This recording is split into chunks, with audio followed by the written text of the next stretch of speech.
The tactical display flickered with urgent red indicators as Korvax studied the battlefield projections.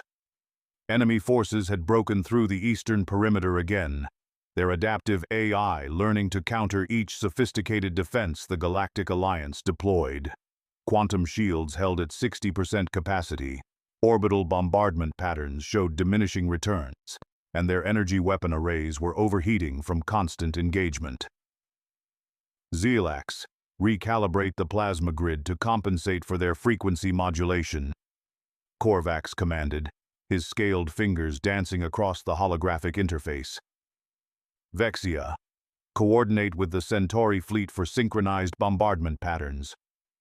Grid recalibrated, but they're adapting faster than we can adjust, Xelax reported, her luminescent eyes reflecting the tactical displays. Their quantum processors are matching our response algorithms in real time. The command center buzzed with controlled urgency as military strategists from 17 different species coordinated the defense of Kepler Station. Advanced targeting systems tracked thousands of enemy vessels, while predictive warfare algorithms calculated probability matrices for every conceivable tactical scenario. This was modern warfare at its pinnacle: clean, technological, precise. Sir, Vexia's crystalline voice carried a note of confusion. The Earth representative has arrived. Korvax glanced up from his calculations to see a human female entering the command center, wearing what appeared to be work clothes covered in dust and carrying a worn leather tool bag. Her dark hair was pulled back practically, and she surveyed the sophisticated alien technology with the casual interest of someone examining a particularly complex piece of plumbing. "This is Sarah Martinez," Vexia announced, "the consultation specialist from Earth." Korvax barely suppressed a dismissive gesture. Earth's military contributions to the Alliance were negligible. Their primitive projectile weapons and chemical explosives were museum pieces compared to galactic standard armament. The fact that Command had requested a human consultant spoke to their desperation more than any genuine tactical value. "Ms. Martinez, while we appreciate Earth's historical perspective on conflict resolution," Korvax said diplomatically, "we're currently managing a sophisticated multidimensional assault. Perhaps you could observe from the secondary command station."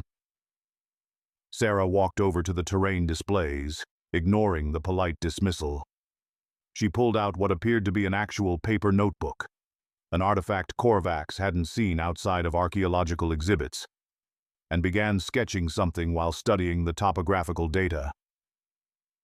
"Enemy breakthrough at Grid 77 Alpha," Xelax announced. "They've overwhelmed our quantum barriers with synchronized plasma pulses.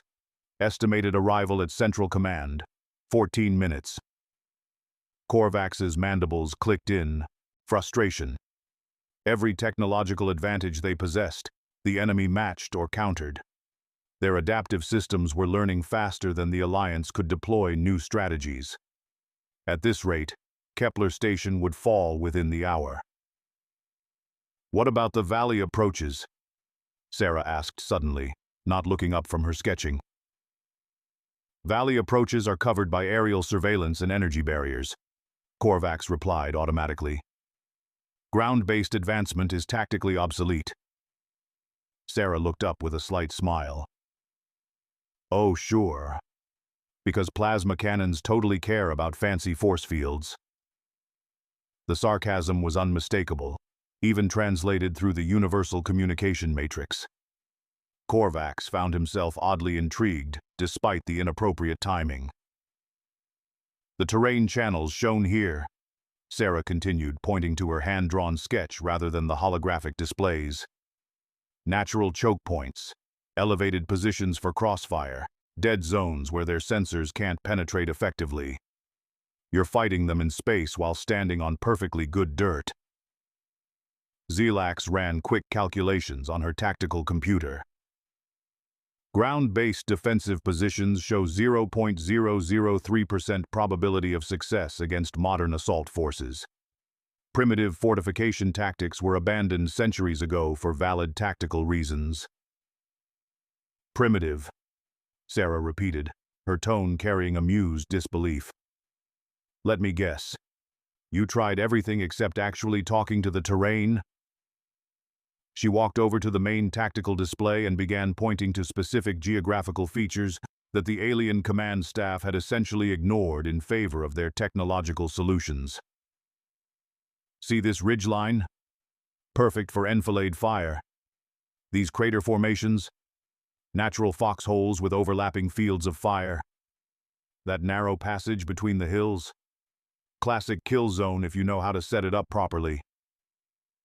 Korvax studied the human's annotations with growing confusion. Her tactical suggestions were based on principles so ancient that most galactic military academies covered them only in historical context courses. The idea of soldiers actually hiding in holes in the ground while shooting at enemies seemed absurdly primitive. Ms. Martinez, our forces are equipped with quantum-enhanced armor and energy weapons.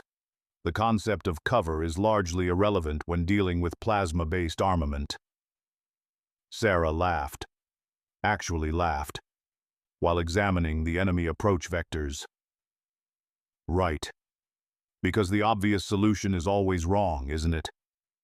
Tell you what, give me 30 minutes and a demolitions crew. If this doesn't work, you can go back to playing with your fancy light shows.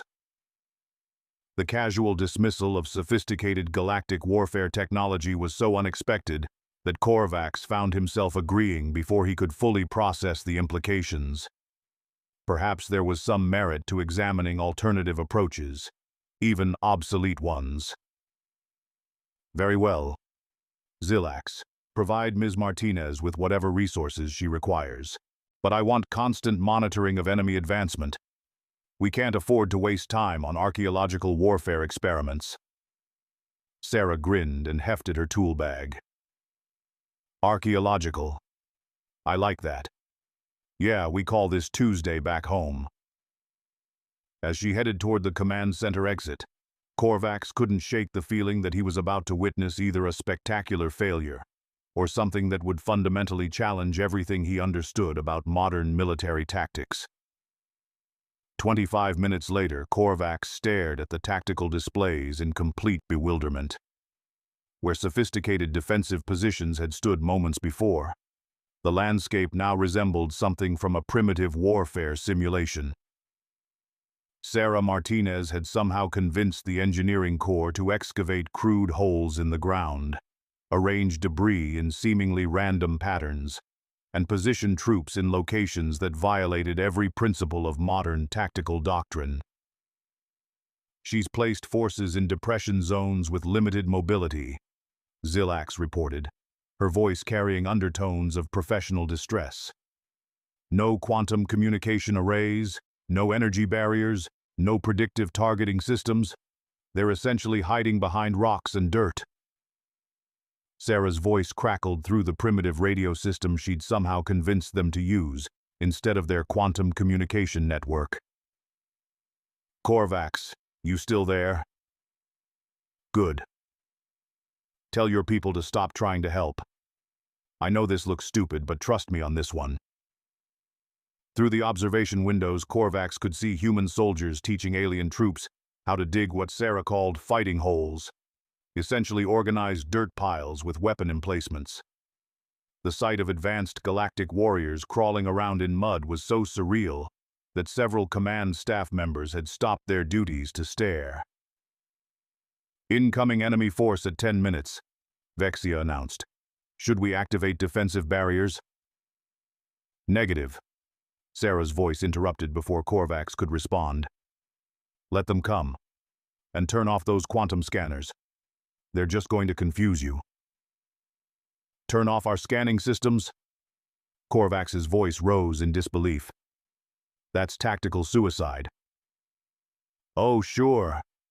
Because knowing exactly where they are has worked out so well for you so far, came Sarah's dry response. Sometimes, the best intelligence is what they don't know about you. Korvax watched helplessly as his carefully orchestrated technological defense dissolved into what appeared to be barely organized chaos. Alien soldiers crouched in crude earthworks, holding projectile weapons that Sarah had somehow procured from the station's historical archives. The entire defensive position looked like something from a pre-spaceflight military museum. Enemy forces entering engagement range, Zelax reported. Their adaptive systems are scanning for defensive technologies and finding nothing they recognize, Sarah added with evident satisfaction. Vexia, tell your folks to wait for my signal. And remember, short, controlled bursts. Make them think about where they're going, not just where they've been. The enemy assault began exactly as predicted. Waves of sophisticated aircraft deploying energy weapons against anticipated defensive positions. Plasma bursts incinerated empty air where quantum barriers should have been. Adaptive targeting systems searched frantically for technological signatures that simply weren't there. Then Sarah's voice cut through the tactical channel.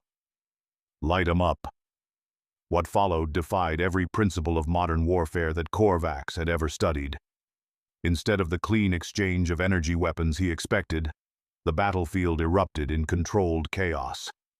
Projectile weapons created suppressing fire that forced enemy aircraft into predetermined flight paths. Crude explosive devices, Sarah called them improvised mines, channeled advancing ground forces into carefully prepared kill zones. Their AI can't predict the defensive responses, Zelax reported in amazement. The tactical algorithms are failing because our actions don't follow any recognizable pattern. Sarah's laughter carried clearly over the communication system. That's because there is no pattern. Welcome to human warfare. We make it up as we go along. Korvax watched enemy forces stumble into ambush positions that shouldn't have been effective. Advanced sensors detected the crude weapons too late to matter. Sophisticated armor that could deflect plasma bursts proved vulnerable to simple projectiles striking from unexpected angles. Most remarkably, the enemy's adaptive learning systems, designed to counter technological warfare, seemed completely incapable of processing purely tactical solutions. How is this working? Korvax demanded. Because they're fighting computers, not people, Sarah replied. Their whole system assumes you'll use the best available technology. When you use primitive stuff instead, their fancy AI has nothing to adapt to. It's like trying to debug software with a hammer. Technically possible, but really missing the point. A new wave of enemy forces approached, and Sarah's voice carried a note of professional satisfaction. Okay, Phase 2. Tell your people to fall back to secondary positions. Make it look panicked. A tactical retreat? Zelax's voice carried confusion. But we're winning.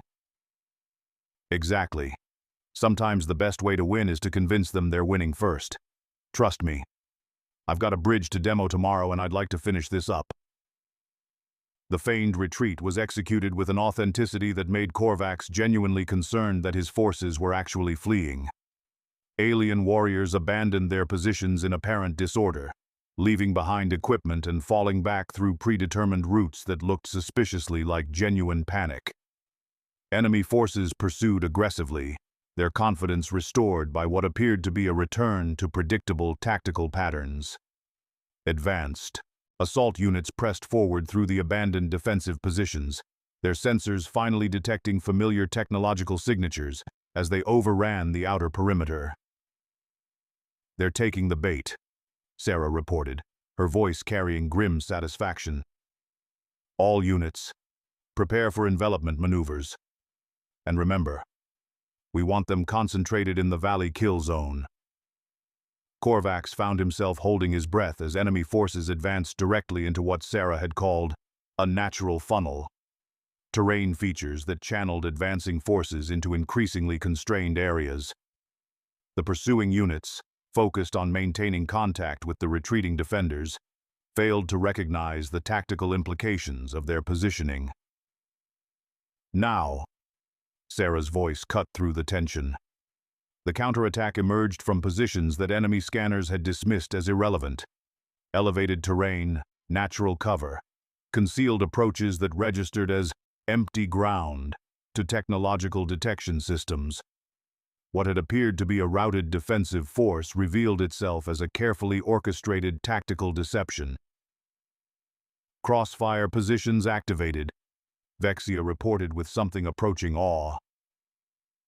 Enemy forces are trapped in overlapping fields of fire with limited mobility options. The slaughter was methodical and brutal. Enemy units, concentrated in the valley floor, found themselves unable to maneuver effectively while taking fire from multiple elevated positions. Their sophisticated countermeasures, designed for technological warfare, proved useless against what were essentially enhanced hunting tactics. Their command structure is failing, Zelax announced. Communication systems can't coordinate responses to this type of engagement. Sarah's voice carried dry amusement. Yeah, because their communication systems are designed for modern warfare. Turns out when you're getting shot at from 6 different directions, fancy quantum entanglement doesn't help much if you can't figure out where to shoot back. Korvax watched the tactical displays with growing amazement. Enemy forces weren't just losing. They were being systematically destroyed by tactics that predated galactic civilization. Advanced AI systems, capable of adapting to any technological warfare scenario, had no framework for processing purely tactical solutions. How did you know this would work? He asked. Because I've seen this before, Sarah replied. Maybe not exactly this, but the principle's the same.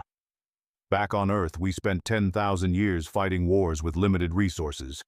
When you can't just blow something up from orbit, you get creative with what you've got. The battle was effectively over. Enemy survivors were retreating in genuine disorder, their adaptive systems completely unable to process the defeat. Command algorithms designed to learn from technological engagement had no framework for understanding tactical failures based on terrain utilization and positional warfare. Casualty reports coming in, Vexia announced. Alliance losses, minimal. Enemy losses, approximately 80% of assault force. Korvax stared at the numbers in disbelief. The most sophisticated enemy force he'd ever encountered had been effectively destroyed by tactics that belonged in a military history museum. More troubling, the victory had been achieved using resources and methods that the Galactic Alliance had dismissed as obsolete for centuries. Ms. Martinez, he said slowly, I believe we need to discuss revising our tactical doctrine. Sarah's laughter carried clearly through the communication system. You might want to. Though honestly, this was pretty basic stuff. Wait until you see what we can do when we're actually trying to be creative. The post-battle briefing took place in an atmosphere of stunned confusion. Senior military officers from across the Alliance sat around the tactical planning table while Sarah Martinez sketched diagrams in her paper notebook, occasionally looking up to answer questions that challenged fundamental assumptions about modern warfare. The key principle, Sarah explained, using what appeared to be an actual pencil to draw on paper, is that sophisticated systems have sophisticated vulnerabilities. The more advanced your enemy's technology, the more assumptions that technology makes about how warfare should work. Korvax studied her crude drawings with the fascination of an archaeologist examining alien artifacts. You're suggesting that primitive tactics are actually superior to advanced ones? Not superior. Different. Sarah looked up with that slight smile he was beginning to recognize. It's like, imagine you've got a quantum computer trying to solve a math problem, but someone keeps changing the rules of math while it's calculating. Eventually the computer crashes, but a person with a calculator just adapts. Zelax leaned forward, her luminescent eyes reflecting deep confusion. But surely there are situations where technological superiority provides decisive advantages. Absolutely, Sarah agreed. But those situations assume your enemy is playing the same game you are. Change the game, and suddenly all that superiority becomes irrelevant. Sometimes the best technology is a sharp stick and knowing where to poke. She flipped to a new page in her notebook and began sketching what appeared to be fortification designs. See, you guys have been fighting in space for so long that you forgot the basics. Terrain, positioning, psychological warfare, resource management. All the stuff that matters when you can't just push a button and make problems disappear. Psychological warfare? Vexia's crystalline voice carried notes of professional interest. Fear is universal, Sarah replied without looking up from her sketching. Doesn't matter if you're human, alien, or artificial intelligence. Uncertainty creates hesitation, and hesitation gets you killed. When your enemy can't predict what you're going to do, they start making mistakes. Korvax found himself reconsidering every military engagement he'd ever studied. The implications were staggering. If primitive tactics could defeat advanced ones, then the entire foundation of galactic military doctrine might be fundamentally flawed. What you're describing would require completely restructuring Alliance military training, he said slowly. Probably, Sarah agreed. Though honestly, you might want to start with just teaching people how to dig holes properly. You'd be amazed how many problems that solves. She closed her notebook and looked around the table with evident amusement. Look, I'm not saying throw away all your fancy toys, but maybe consider that sometimes the simple solution is simple because it works, not because it's primitive. Korvax felt his worldview shifting in ways that were both fascinating and deeply uncomfortable. The enemy forces we just defeated represent some of the most advanced military technology in this sector of the galaxy. And they got their asses kicked by folks hiding in holes and shooting at them, Sarah pointed out cheerfully. Which should tell you something about the difference between advanced and effective. The briefing continued for another hour, covering tactical principles that Sarah described as basic infantry stuff, but which represented revolutionary concepts to the alien military commanders. Terrain utilization, suppressing fire, enfilade positions, tactical deception. Concepts so fundamental to human warfare that Sarah seemed genuinely surprised they weren't already standard practice. We'll need to establish new training protocols, Zilax said finally. Integration of traditional tactical doctrine with modern technological capabilities. Good luck with that, Sarah said, standing and shouldering her tool bag. Though you might want to start simple. Maybe teach people how to read terrain maps without computer assistance. You know, just in case. Korvax stood as well, still processing the implications of everything he'd witnessed. Ms. Martinez, would Earth consider providing military advisors for Alliance tactical development? Sarah paused at the doorway, her expression thoughtful. Maybe. Though honestly, you might want to check with our Marines first. What we did today? They'd call this a light training exercise. She grinned at the expressions of alarm that crossed several alien faces. Don't worry. They're mostly friendly. Just don't challenge them to any drinking contests. And with that casual observation about human military culture, she was gone, leaving behind a room full of alien military commanders, contemplating the disturbing possibility that everything they thought they knew about warfare might be completely wrong. 6 months later, Korvax stood in what had once been the Academy's Advanced Tactical Simulation Center, now converted into something called a field training facility. Mud, trenches, and obstacle courses had replaced holographic displays and quantum computers. The site still felt surreal. Sir, Zilax approached, her once pristine uniform now bearing the practical stains of what humans called field work. The latest training cohort has completed basic tactical certification. Casualty reduction rates are up 47% across all engagement scenarios. Korvax nodded, watching a mixed group of alien recruits practice what their human instructors called fire and movement, a concept so elementary that it had taken the Academy's advanced computer systems 3 weeks to properly simulate. And the integration protocols? Proceeding successfully. Technological capabilities combined with tactical doctrine are producing engagement effectiveness ratings beyond our previous models. Zilax paused. The humans have also introduced something called field expedient solutions, improvised tactical responses using available resources. The implications were still staggering.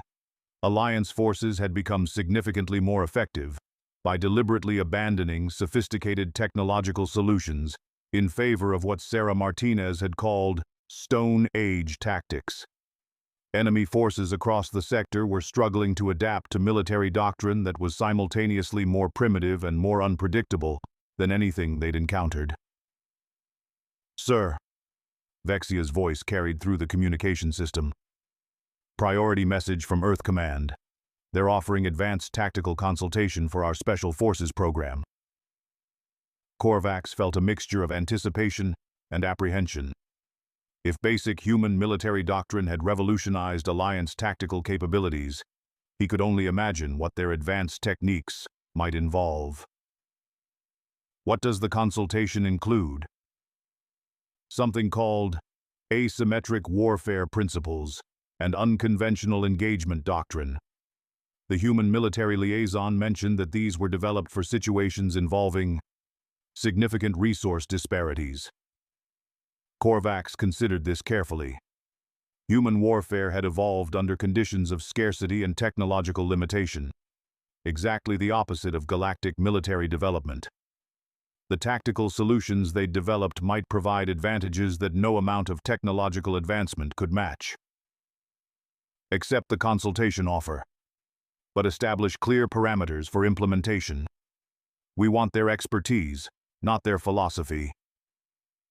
As he spoke, a group of recruits completed what their instructor called a hasty ambush, another deceptively simple concept that had proven devastatingly effective in practice. The sight of advanced alien warriors learning to hide behind rocks and coordinate attacks with hand signals remained surreal, but the results were undeniable. Somewhere in the facility, Sarah Martinez was probably sketching new tactical diagrams in her paper notebook, translating 10,000 years of human military evolution into concepts that sophisticated alien minds could understand and implement. The thought was both reassuring and terrifying.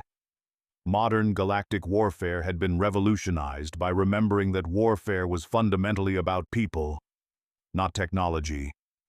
And humans, it turned out, had become very good at warfare through necessity, limitation, and an apparently inexhaustible capacity for creative violence.